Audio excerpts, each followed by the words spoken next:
Rachel, nabanggit mo kanina 2 years kang nawala. Diba? Yeah. Dahil nagtutour ka sa Amerika. Ngayon ba, are you back na dito sa Pinas talaga o babalik ka pa doon? Anong gagawin mo? I'm based now in New York. So, basically, kasi yung mga concerts doon, minsan 6 months in advance nakaset na siya eh. So, yun yung nangyari after the pandemic kasi I was in New York with my husband nung pandemic. So, parang nung bumalik yung mga concerts, nagkasunod-sunod talaga siya. So, what I did was, inintay ko na lang makuha din yung American citizenship ko, which I got already now. Nakuha ko na siya. So, pero this year, parang ganun pa rin yung trend. Puro dun pa rin yung mga shows.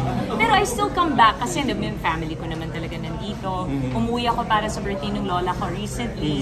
Tapos may mga concerts ako. Aside from this, aside from Icon, I have noon at ngayon in New Frontier sa April 21.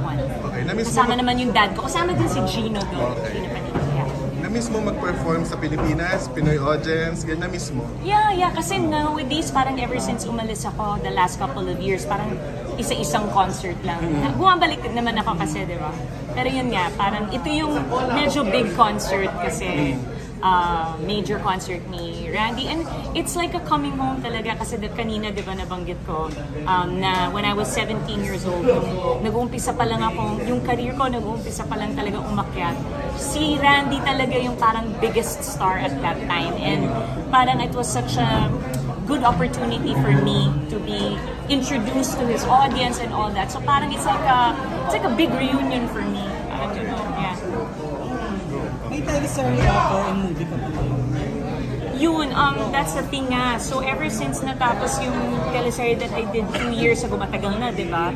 Hindi na nasundan because every time na may offer sila sa akin, nakaset na yung mga concert schedule. So yun, I regret that because na-enjoy ko din yun eh. Na-enjoy ko din yung teleserye. May agent ka na, di ba? Yeah, sa US. So, medyo slow starting pa lang yung mga acting, yung mga US projects. Nagka-strike last year, tapos now I'm slowly kind of getting new auditions again. Syempre it's still a dream of mine, syempre. Yeah. Rachel, how do you feel na napaka-active nating lahat sa social media? How do you feel pag yung mga existing pictures mo nagagamit sa mga memes? How do you feel? Alam ko na yan. Alam mo na yun. Nagpa-viral. How do you feel doon? Natatawa ko, syempre tawang-tawa ako. Sobra. May family nga. Naku, sabi ko, nabuhay na naman yan. Lalo na kapag may naka-beach photo ka. Oh, yun. Laging pag-beach photo.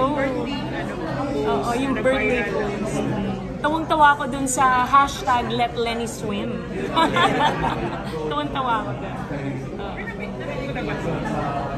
One time lang yan. So nananawagan ako sa mga may interest na gumawa ng historical pic dyan.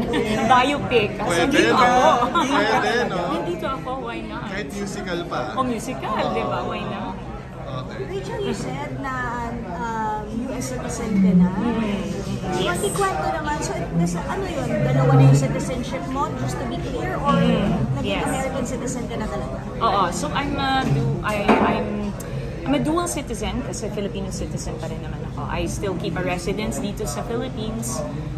I still go back and forth. Pero yun na nga, ang naging base ko na lang talaga is there. Nagkataon talaga din, you'll be surprised at the number kung yung talagang sobrang regular na yung mga concerts doon talaga. Para na rin nasa Pilipinas kasi imagine kung gaano kadami ang mga cities around the US and Canada kung saan sobrang daming mga Filipino communities. Pero ang pinaka natutuwa ako is that kahit yung mga parang up-and-coming communities pa lang, like I just had a concert in Boise, Idaho. So yung mga ganung maliliit na mga parang communities na konti pa lang yung Pilipino pero ako yung isa sa mga unang-unang nakapag-perform doon. Yun doon ako natutuwa kasi parang nabubuhay ko yung parang sana ito na yung first, sana dumami pa yung mga Filipino concerts. Kasi meron na rin community of performers na LA-based, yung around the US. Doon talaga sila based pero lipad lang ng lipad. Kami-kami rin eh, umiikot lang. So yun yung maganda, parang yung concert scene doon for the Filipino communities, buhay na buhay. Yeah. Pero New York ka. I'm New York based. So, How do you divide na your time? Parang, depende lang sa schedule. oo, grabe din yung pagod kasi na every show is a flight. So it's a flight there, a flight back. Minsan 2 show magkasunod, 3 show magkasunod. Nakapagod din. Pero it's the, sabi nga nila, parang how do you still do it? I just turned 50 this year. So, di ba? I think that's what keeps us young eh. Kasi kung pag tinigil namin ito, I think doon na talaga kami the Thundercats. Kasi habang nagpe-perform ka, parang ganado ka, I think it keeps us young. Yeah. How's your dad?